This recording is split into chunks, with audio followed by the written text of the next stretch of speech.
તો અમરેલીના વીજપડી પાસે એક પુલ ધરાશાયી થયું છે। વીજપડી અને ડેડકડી ગામનો આ પુલ હતો કે જે તૂટી ગયો છે। ભારે વરસાદ અમરેલીમાં વરસી રહ્યો છે અને ભારે વરસાદના કારણે આ પુલના 2 ટુકડા થઈ ગયા છે।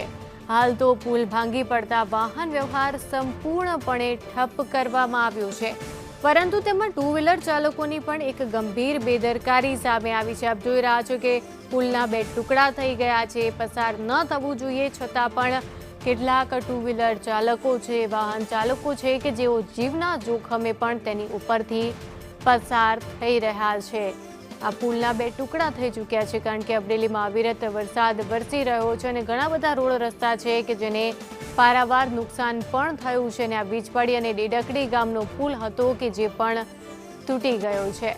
આ પુલ તૂટી ગયો છે છતાં પણ ટુ વ્હીલર ચાલકો, વાહન ચાલકો તેના ઉપરથી પસાર થઈને પોતાના જીવને પણ જોખમમાં મૂકી રહ્યા છે।